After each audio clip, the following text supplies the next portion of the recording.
Delilah Moore, a woman whose presence was as quiet as the dust motes dancing in the sunlit halls of the Wentworth estate, moved with an invisible grace. Her hands, though weathered, were deft and sure as she scrubbed the marble floors, her reflection a fleeting ghost in the polished surface. To the wealthy guests who drifted through the mansion, she was part of the scenery, a uniformed figure, as inanimate as the statues in the garden. They saw a maid, nothing more. They didn't see the mind behind her serene eyes, a mind that could buy and sell their legacies without a second thought. She was underestimated, and that was her greatest advantage. The moment of shattering injustice arrived like a crack of lightning on a clear day. Ainsley Wentworth, the petulant and spoiled daughter of the estate's supposed billionaire owner, let out a piercing shriek that sliced through the polite chatter of the charity brunch. Her hand flew to her wrist, her face a mask of theatrical panic. My bracelet. My diamond bracelet is gone. All motion ceased. Champagne glasses paused halfway to lips. All eyes, like 100 tiny daggers, turned to Delilah, who was quietly wiping down a window pane nearby, a silent witness to their world of excess. Ainsley, her face contorted with fury, stormed toward Delilah. "Yo! It was you!"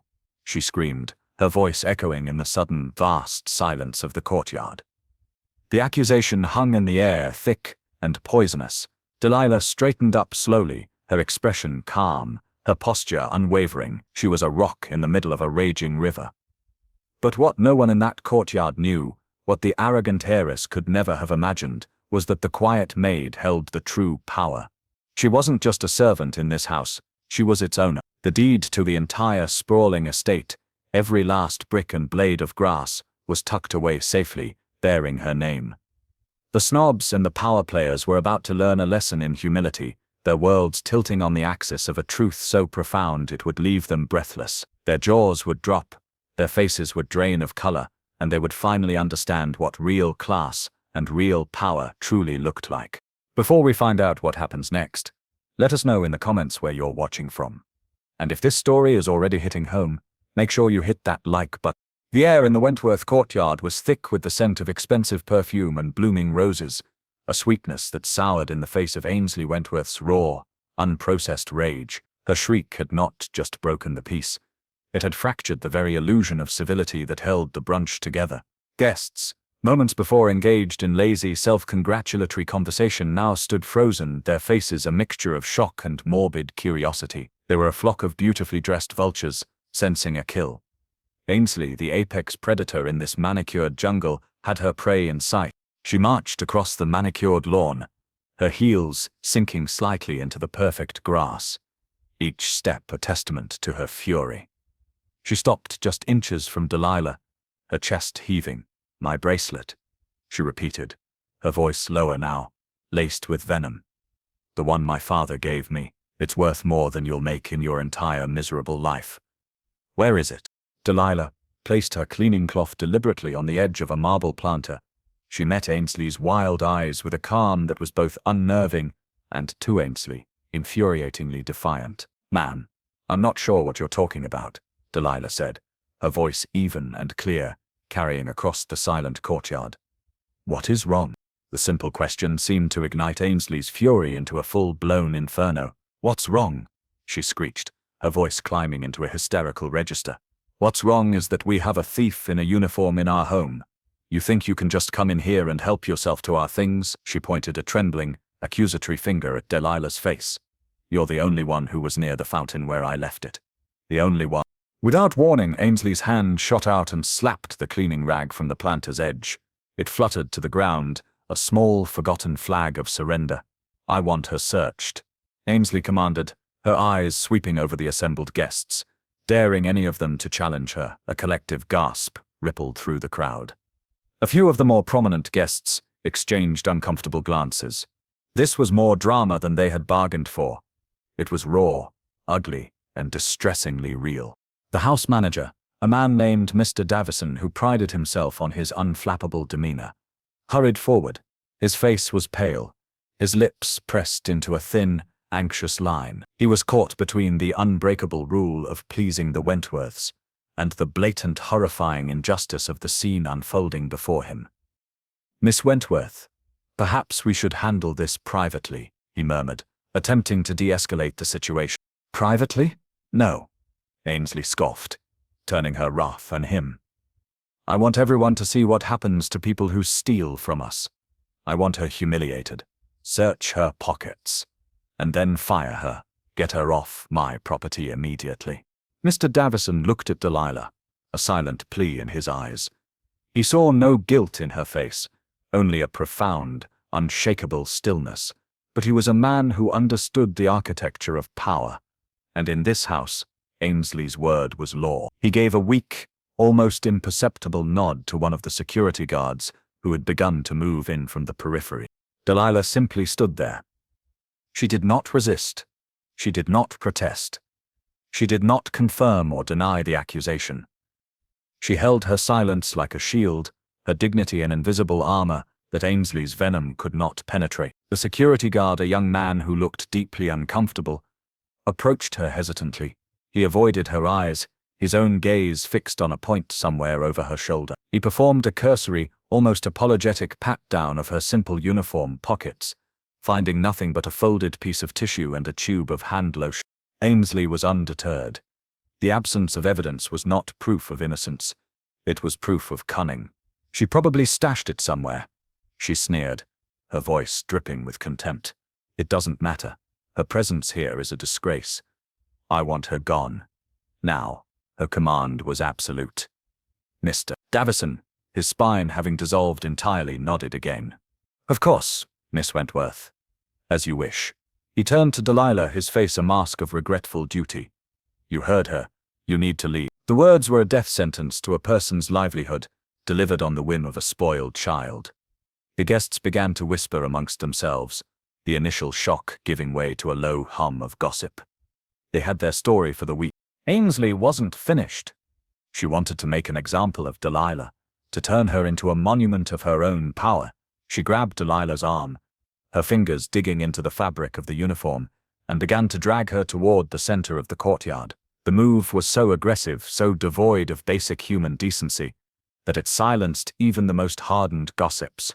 Let's make sure everyone understands, Ainsley announced to the captive audience. This is what happens when you cross the Wentworths. This is what happens when you forget your place. Delilah did not struggle. She allowed herself to be pulled, her steps steady even as Ainsley's were jerky and erratic. She felt the burn of 100 pairs of eyes on her back. She heard the whispers, the snickers, the feigned gasps of pity. She was being publicly shamed, her character shredded for sport in the sun-drenched arena of the wealthy. They saw a maid being disposed of. They saw a nobody being put in her place. They did not see the queen of this very castle, patiently allowing the jesters to have their moment on the stage.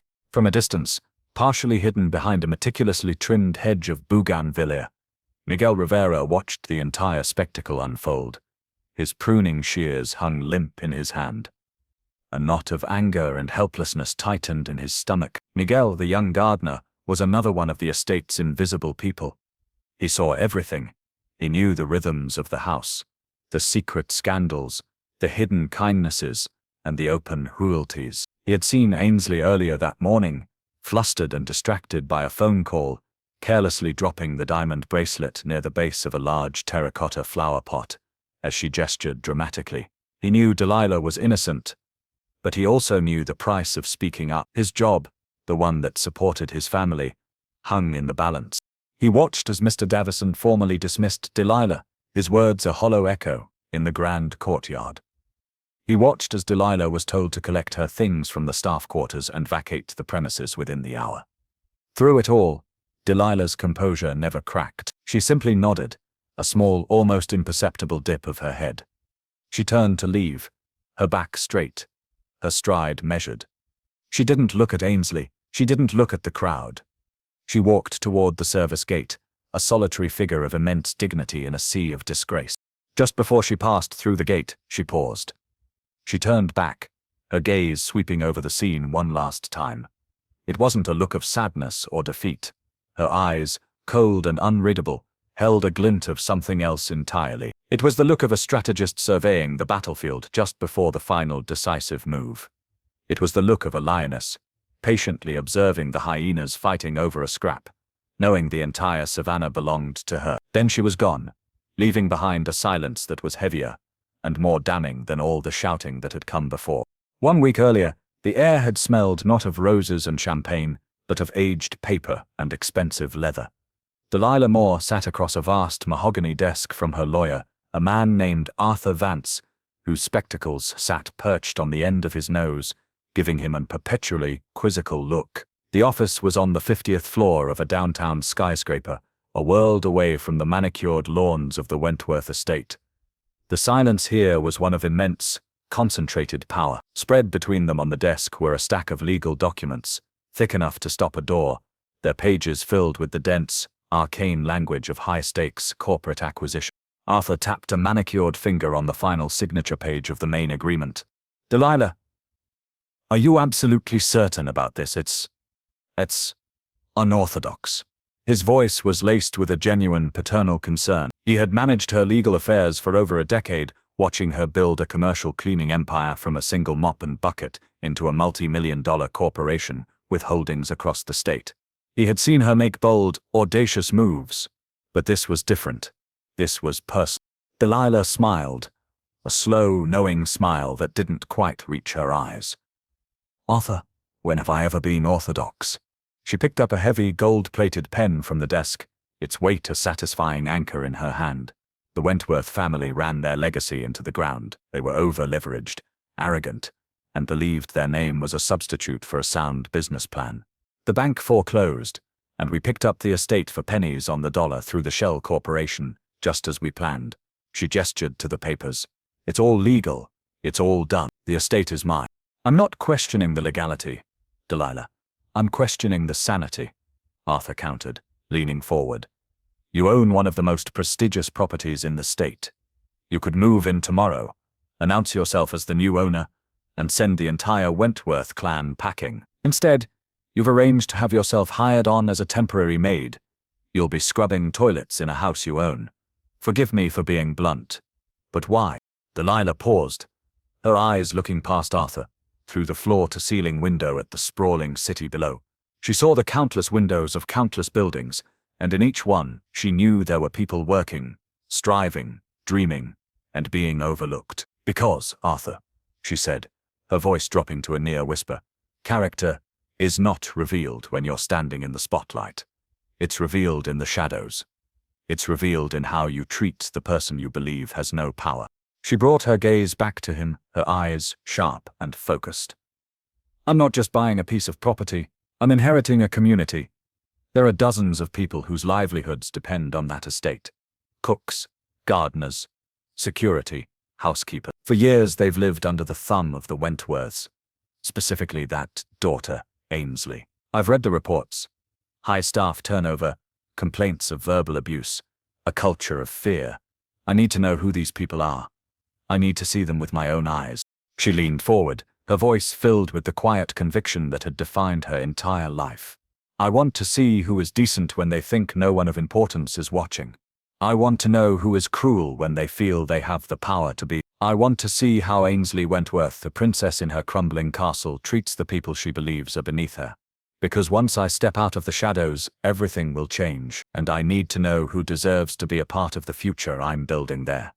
And who needs to be swept out with the past. She finally uncapped the pen. The soft click echoed in the silent office. Power isn't about announcing your arrival, Arthur. It's about understanding the landscape before you do.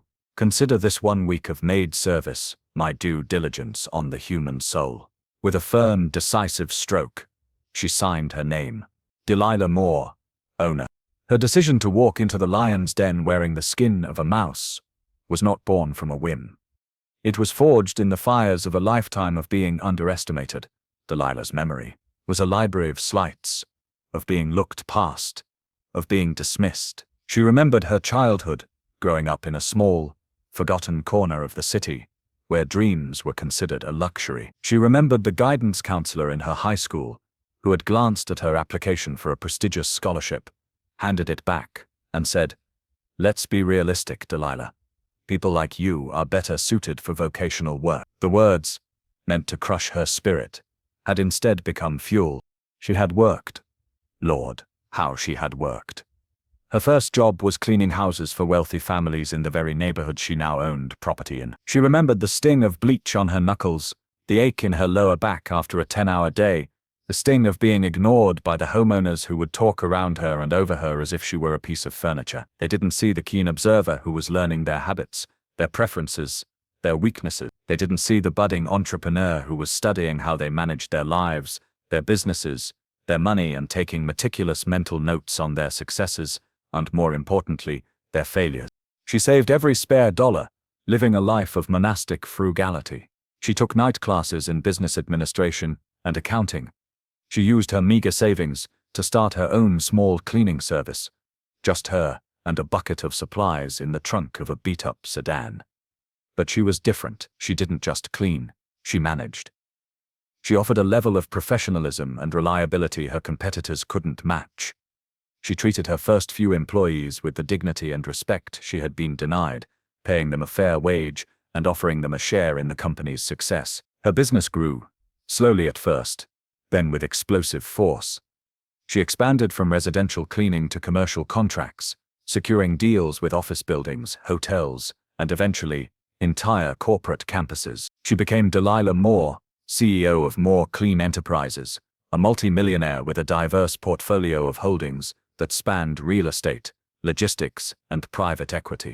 But success had taught her a bitter lesson. The moment her net worth became public knowledge, the way people looked at her changed. The same kind of people who had once dismissed her now hung on her every word.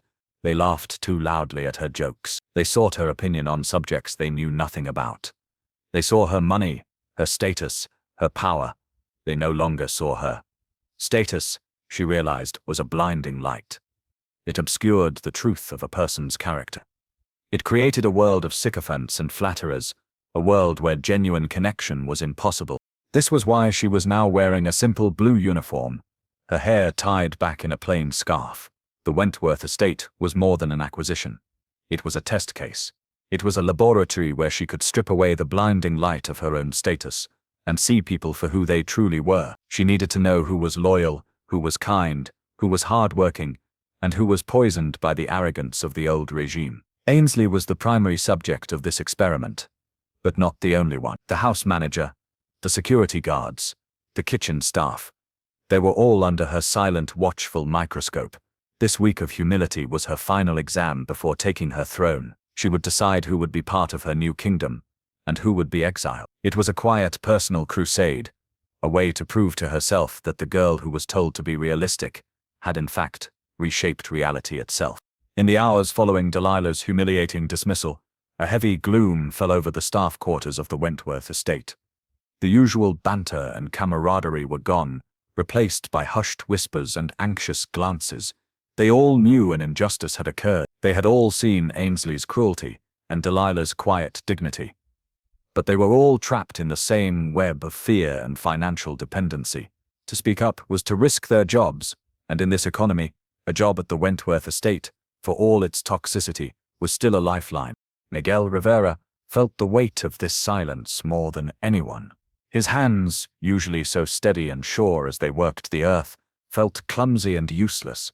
He went through the motions of his afternoon tasks, weeding the rose beds, checking the irrigation lines, but his mind was elsewhere. He kept replaying the scene in the courtyard, Ainsley's shrill accusations, Delilah's unwavering calm, and his own cowardly silence behind the bougainvillea.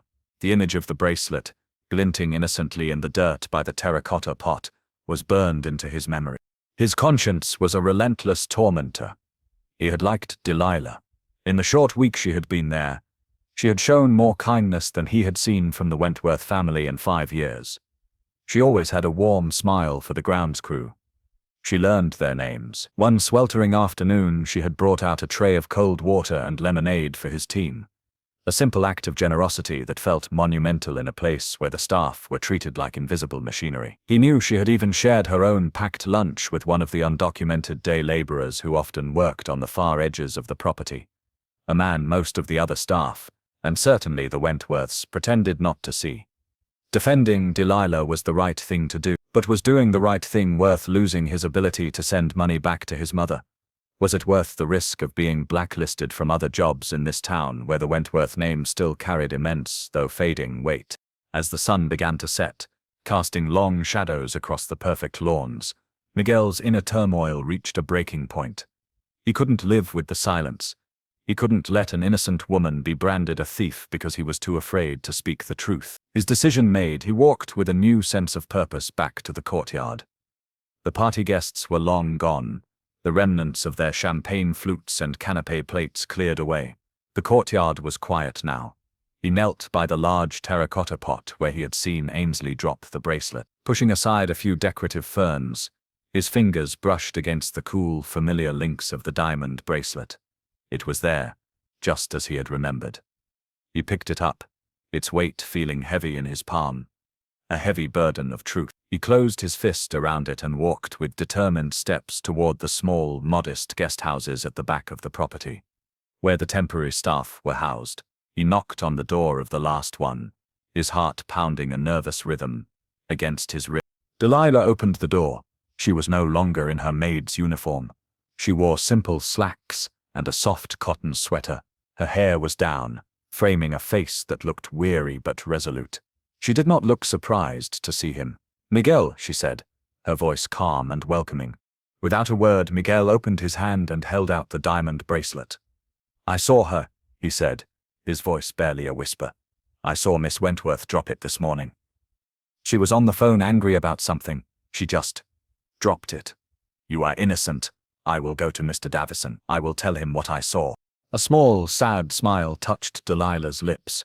She looked at the bracelet gleaming in his hand, then back at his earnest, worried face. She felt a surge of warmth and gratitude. Here was the character she had been looking for. "Thank you, Miguel," she said, her voice filled with a genuine sincerity that made him feel 10 feet tall. "You are a good man. A brave man." She did not take the bracelet. Instead, she gently pushed his hand closed around it. "But I want you to hold on to it. Just for one more day." Miguel's face clouded with confusion. "But why? We can clear your name right now. You don't have to be fired." Delilah's eyes seemed to hold a wisdom that was ancient and deep. "Justice isn't always about a swift victory, Miguel," she explained, her voice low and conspiratorial. "Sometimes, to catch the wolves, you have to let them believe they've won. You have to let them get comfortable in their arrogance. You have to let them howl their victory to the moon." She paused, letting the weight of her words sink in. "Then, when they are at their most proud and most exposed, that is when the lion roars." The metaphor was powerful, and Miguel understood it instantly. This wasn't just about clearing her name. This was about something bigger. It was about exposing a rot that went far deeper than a single false accusation. Delilah wasn't just a victim. She was a hunter, patiently waiting for the perfect moment to strike. "What do you want me to do?" he asked, his loyalty now absolute. He was no longer just a gardener. He was her ally. "For now, you go back to your work," Delilah instructed. "You say nothing. You watch. You listen." Ainsley believes she has gotten away with it. Her pride will make her careless. I need to know how she behaves when she thinks she has absolute power. I need to know how she treats the other staff now that she has tasted blood. A fire lit in Miguel's eyes. He nodded, a sense of purpose replacing his earlier anxiety. He would not just be a witness anymore. He would be a scout. He agreed to keep the bracelet safe, and to keep his eyes and ears open. He would become Delilah's silent agent within the walls of the estate, gathering evidence of the tyranny that had flourished for too long in the shadows.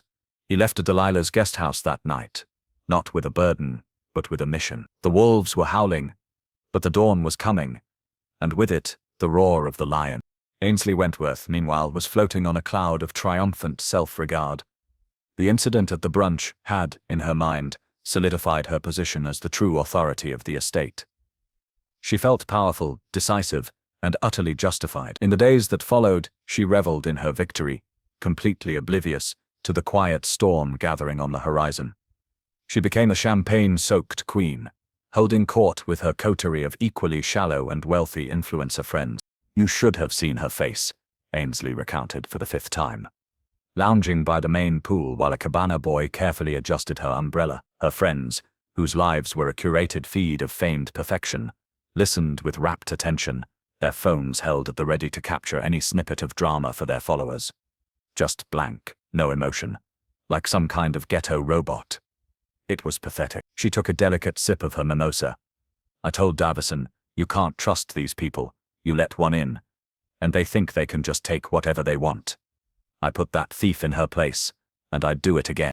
Her friends murmured their agreement, their voices, a chorus of vapid validation. You're so strong, Ainsley, one of them said, pouting for a selfie. It's your house, you have to protect it. Ainsley's entitlement, already a monstrous thing, swelled to new proportions. Having successfully disposed of Delilah without any repercussions, she felt emboldened, untouchable. Her cruelty, once veiled by a thin layer of condescending politeness, was now on full, unapologetic display. She began to treat the entire staff as her personal playthings, her mood swings dictating their job security. One evening she swept into the main kitchen just as the head chef, a culinary artist named Antoine who had worked for the Wentworth family for 2 decades, was plating dinner. She wrinkled her nose in disgust. "What is that smell?" she demanded, her voice cutting through the focused calm of the kitchen. Antoine, a man of immense professional pride, turned slowly. "It is extra virgin olive oil, Miss Wentworth. From a small grove in Tuscany.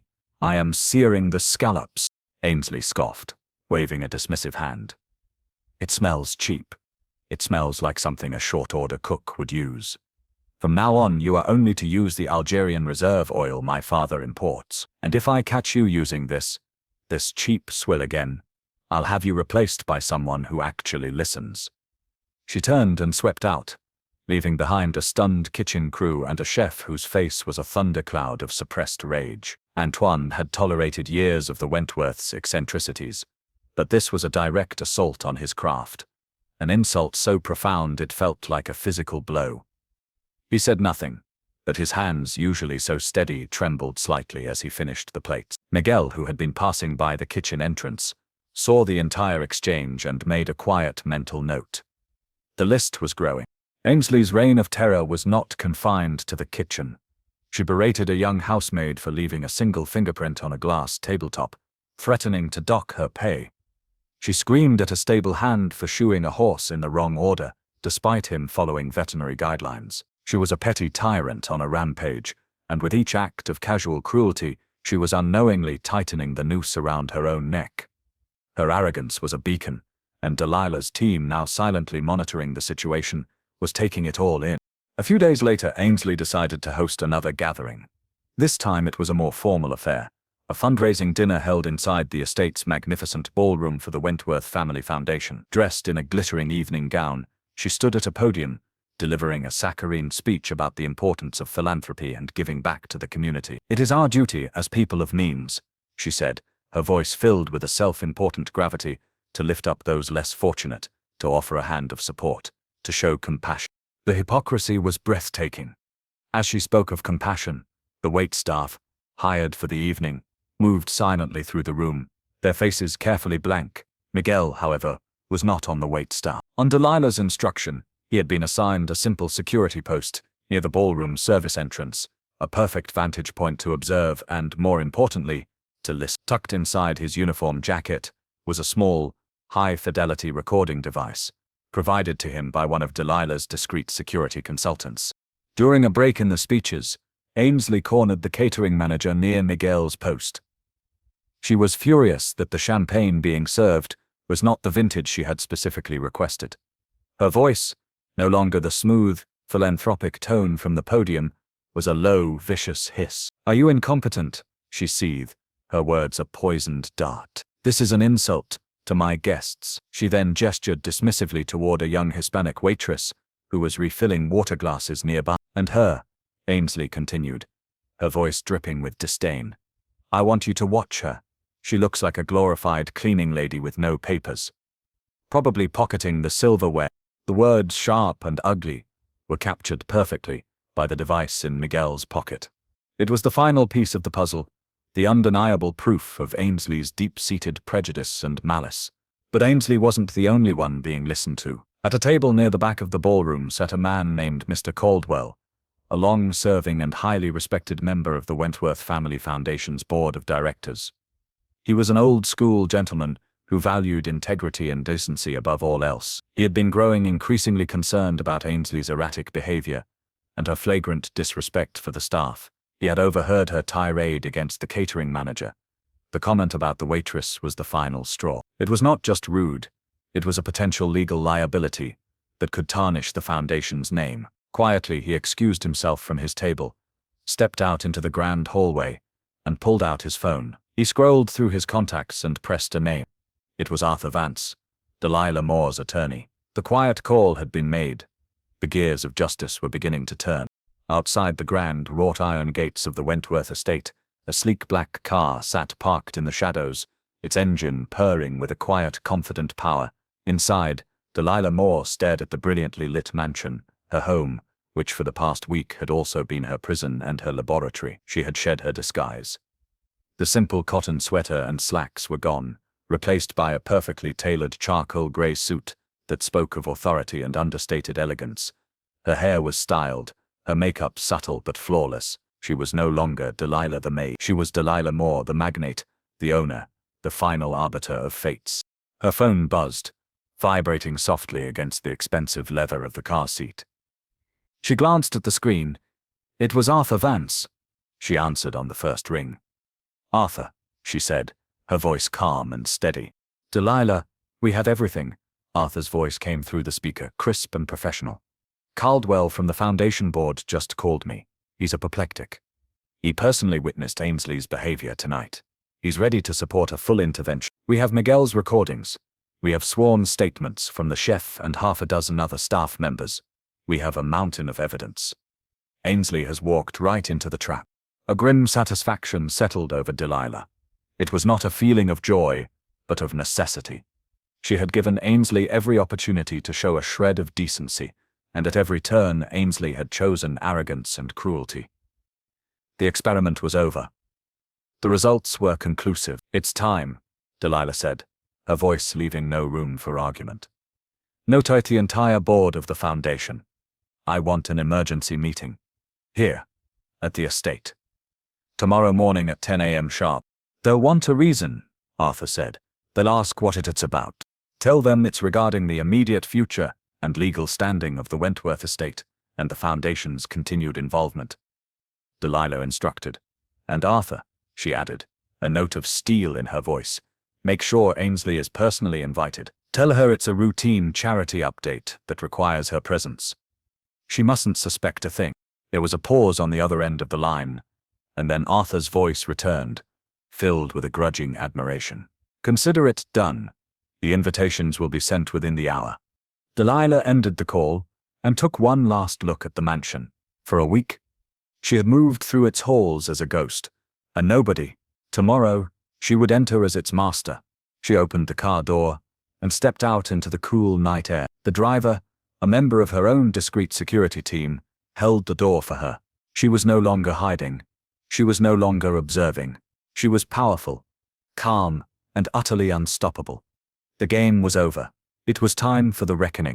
The next morning, Ainsley Wentworth breezed into the estate's grand ballroom, feeling confident and slightly bored. She had received the invitation for the routine charity update and thought it was nothing more than a tedious formality, another opportunity for old men in suits to drone on about budgets and endowments. She was dressed in a chic designer pantsuit, ready to make a brief appearance, smile charmingly, and then escape for an afternoon of shopping. She pushed open the heavy oak doors of the ballroom and froze. The scene that greeted her was not what she expected. The room was filled not with the usual familiar faces of the charity circuit, but with a silent, somber assembly of stern-faced individuals. She recognized the entire board of directors of the Wentworth Family Foundation, including the grim-faced Mr. Caldwell. Her lawyer was there, looking pale and nervous. And seated at the center of the long table at the head of the room, in the seat usually reserved for her father, was Delilah Moore. Ainsley's mind struggled to process the image. It was a cognitive dissonance, so profound that for a moment she thought she might be dreaming. The maid. The thief she had fired. Sitting at the head of the most important room in her house, flanked by lawyers and board members, a wave of confusion, followed by a surge of indignant rage, washed over her. "What is this?" she demanded, her voice shakier than she intended. Her eyes were locked on Delilah. "What is going on? What's the maid doing here?" Her question dropped into the room like a stone into a silent pool. The air grew thick and heavy. No one spoke. Every eye in the room turned from Ainsley to Delilah. Mr. Caldwell cleared his throat, a sound like cracking ice. The silence stretched for an agonizingly long moment, amplifying Ainsley's confusion into full-blown panic. She had walked in expecting to be the center of attention, the revered heiress. Instead, she felt like a defendant walking into her own trial, and she was right. Delilah Moore rose slowly from her chair. Her movements were deliberate, imbued with a quiet power that commanded the attention of everyone in the room. She did not look angry. She looked like a judge about to deliver a verdict that was long overdue. She looked at Ainsley, her gaze steady and penetrating, and the last vestiges of Ainsley's smug confidence began to crumble. "Good morning, Ainsley," Delilah began, her voice calm and clear, amplified by the perfect acoustics of the ballroom. "You asked what I am doing here. It's a fair question. The simple answer is, I am hosting a meeting in my home." She paused, letting the words hang in the air. Ainsley let out a short, incredulous laugh. "Your home? Have you lost your mind? This is my home. This is the Wentworth estate." "Not anymore," Delilah stated simply. Her lawyer, Arthur Vance, stood and placed a thick, leather-bound document on the table with a soft thud. "This," Delilah continued, gesturing to the document, "is the deed to this property. Following your family's bankruptcy filing 3 months ago, my corporation purchased the estate, its grounds and all its assets from the bank. My name is on that title, legally. And in every other way, this house is mine." A tidal wave of shock rolled through Ainsley. Her face went white. She turned to her own lawyer, who simply stared down at his hands, unable to meet her gaze. The blood drained from her face as the horrifying truth began to dawn on her. She stammered, No, that's not possible. Your father's financial mismanagement is a matter of public record." Delilah cut in, her voice devoid of pity. "But this meeting isn't about his failures. It's about yours." She nodded toward the side of the room. A door opened, and Miguel Rivera stepped forward, his face set with a quiet determination. In his outstretched hand was the diamond bracelet. "I believe you've been looking for this," Delilah said. Miguel spoke, his voice clear and strong. "I saw you drop it, Miss Wentworth. By the photon, the morning of the brunch. I found it later that day." Ainsley's eyes darted around the room, searching for an ally. But she found only cold, accusing stares. Delilah then gestured to a technician, who pressed a button on a laptop. Ainsley's own voice filled the ballroom, sharp and vicious. From the recording Miguel had made, "She looks like a glorified cleaning lady with no papers, probably pocketing the silverware." The ugly words echoed off the high ceilings, a damning testament to her character. Mr. Caldwell, the board member, stood up, his face a mask of disappointment. "Ainsley, your behavior has become a significant liability. The foundation cannot be associated with such conduct. Your actions, as documented here, are a clear violation of not only our internal HR policies, but also, potentially, civil rights law." As if on cue, the kitchen door swung open again. Chef Antoine entered, followed by the young housemaid Ainsley had berated, and even one of the security guards who had witnessed her verbal abuse. One by one, they stepped forward and gave brief factual accounts of her mistreatment, her threats, her casual cruelty. It was an avalanche of testimony, burying Ainsley under the weight of her own actions. Her face, once a canvas of arrogant pride, had crumpled into a mask of pure, unadulterated panic. Her voice, when she finally found it, was a trembling, pathetic whisper. I didn't." But the words died in her throat. There was nothing to say. She was exposed, cornered, and utterly defeated. Delilah let the weight of the evidence settle in the silent room before she delivered the final, decisive blow. She looked not at Ainsley, but at Arthur Vance, her lawyer, who stood with a grim sense of formality. "Mr. Vance, if you would." Arthur cleared his throat and read from a prepared legal document in a cold, monotone voice that offered no comfort. "Effective immediately, by order of the new legal owner of this property, Miss Delilah Moore, and with the unanimous consent of the board of the Wentworth Family Foundation, Ainsley Wentworth is hereby stripped of all official roles and responsibilities associated with the foundation. Ainsley gasped, her hand flying to her mouth. But Arthur wasn't finished. Furthermore, he continued, his voice unwavering, pending a full forensic audit of potential misappropriation of funds, your access to the Wentworth Family Trust Fund is frozen, effective immediately. This was the kill shot. The money. It was the source of her power, her identity, her entire world. The thought of it being cut off was so catastrophic. It seemed to suck the very air from her lungs. She swayed on her feet, her face ashen. And finally, Arthur concluded, looking up from the paper directly at Ainsley for the first time, you are to vacate these premises within the hour. You are, from this moment on, banned from the Wentworth estate. He placed the paper down on the table. Effective, immediately. The words echoed in the cavernous silence. Fired, frozen, finished. It was a complete and total annihilation of her life, as she knew it. Ainsley stood speechless, her mouth opening and closing silently, like a fish out of water. Her mind simply could not comprehend the speed and totality of her downfall. One moment she was the princess of the castle, the next she was a trespasser being ordered to leave. The guests, the board members, the lawyers, remained silent, their faces impassive. But from the back of the room, where the staff members had gathered to bear witness, a soft sound began to ripple through the air. It was the quiet, satisfying sound of applause, not a loud or raucous cheer, but a gentle, sustained clapping. It was the sound of justice, the sound of liberation. It came from Chef Antoine, from the young housemaid, from the security guard, and from Miguel. It was the collective exhale of dozens of people who had endured her tyranny in silence for years. In a final, karmic twist, Ainsley's so-called influencer friends, who had been invited under the pretense of covering the charity meeting, had their phones out. But they weren't filming for Ainsley's social media feed. They were filming her breakdown. The raw, unfiltered footage of her public disgrace was a far more valuable commodity. Her humiliation was their next viral post. She had been betrayed by the very culture of superficiality she had so enthusiastically embraced. With the judgment delivered and Ainsley's world shattered, Delilah Moore turned her attention to the people who truly mattered. She faced the assembled staff, who had stopped their quiet applause and were now watching her with a mixture of awe and hopeful anticipation. The fear that had permeated the estate for years was gone, replaced by a tentative, fragile sense of hope. Delilah's expression softened, the hard lines of the judge giving way to the warm, reassuring smile of a leader.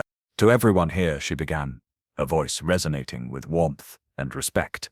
I want to thank you for your hard work, for your dedication, and for your courage. She looked directly at Miguel, who stood tall, his earlier nervousness replaced by a quiet pride. Miguel Rivera, Delilah announced, her voice ringing with authority. Your integrity and bravery have not gone unnoticed. Effective today, I am promoting you to head of grounds and property management.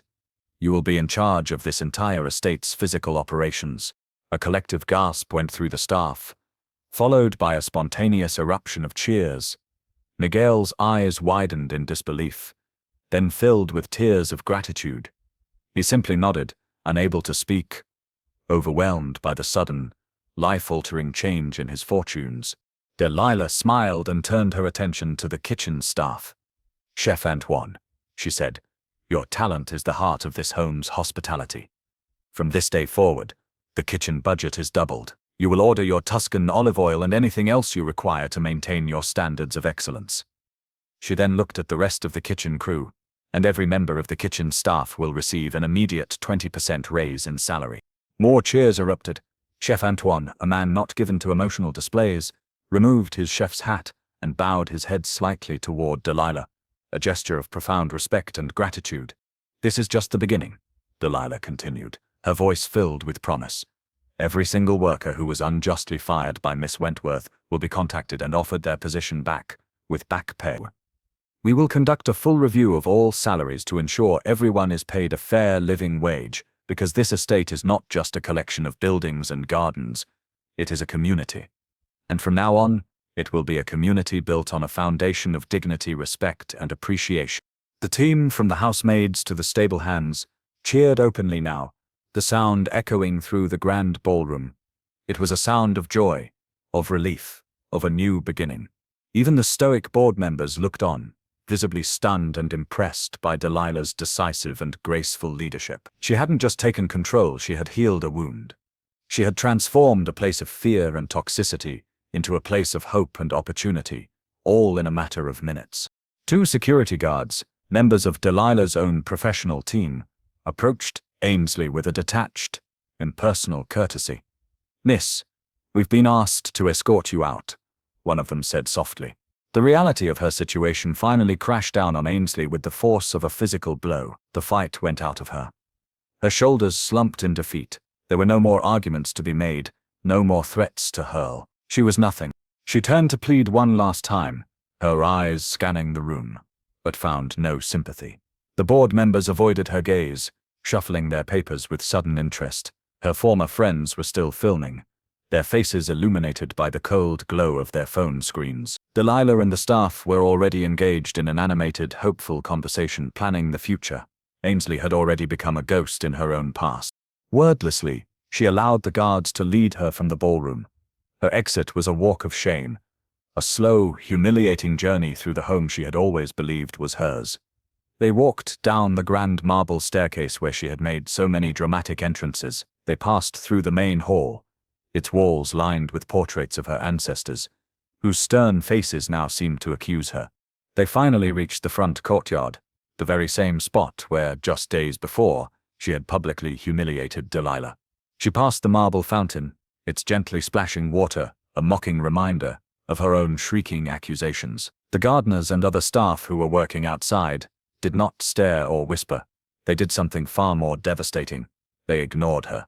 They averted their gaze, continuing with their work as if she wasn't there, rendering her completely and utterly invisible. She was no longer a person to be feared or even hated. She was an irrelevance. She was nothing without her title, without her money, without her power, and it showed. Her expensive suit now looked like a costume, her carefully crafted image a hollow shell. As she was escorted toward the main gate, a young family who had been visiting the public gardens was walking by. A small child, no older than 6, pointed a curious finger at the weeping, defeated figure being led away by security. The child turned to his mother and asked in a loud, innocent whisper that cut through the air like a knife, "Mummy, wasn't that the lady who got kicked out?" The final brutal epitaph on her legacy was written by a child. She was, and would forever be, the woman who was thrown out of her own home. In the days that followed, a new and unfamiliar atmosphere settled over the Wentworth estate. The heavy cloak of fear and anxiety was lifted, replaced by a sense of purpose and mutual respect. Delilah Moore walked the sprawling grounds, not as an undercover maid or a conquering owner, but as a leader. She made it a point to visit every department, from the bustling kitchens to the quiet stables, from the laundry rooms to the greenhouses. She didn't issue orders from a remote office. She walked the floor, listened to the staff, and learned their names and their stories. She stopped by the kitchen, where Chef Antoine was excitedly unboxing a crate of the finest Tuscan olive oil, a broad smile on his face. "Remember," Delilah told him and his beaming crew, "greatness isn't about the price of the ingredients. It's about the passion of the artist." But she added with a wink, "The best ingredients certainly don't hurt." The kitchen staff laughed, a free and easy sound that had been absent for far too long. To them, she said, titles, bank accounts, expensive clothes, they mean nothing if your character is rotten. What you do here, the care and skill you put into your work, that has real value. Never forget that. She walked with Miguel through the gardens he now managed. He pointed out his plans for a new perennial bed and a more efficient irrigation system. His voice filled with an enthusiasm and confidence she had never heard before. He was no longer just a gardener. He was a creator, a steward of the land. One afternoon, Delilah stood near the main gate, watching as 2 workers carefully installed a new, modest bronze plaque on one of the stone pillars. It was a simple, elegant sign, its words polished to a high shine. The camera pans out, showing Delilah watching them, a quiet, satisfied smile on her face. The plaque reads, "Respect is earned, not inherited." It was the new motto of the estate. It was the guiding principle of her life. It was the final word in a story about justice, dignity, and the quiet, unshakable power of a character that could never be bought, sold, or taken away. If this story about dignity and justice moved you, don't forget to subscribe for more inspiring stories like this one. What would you have done in this situation? Let us know below.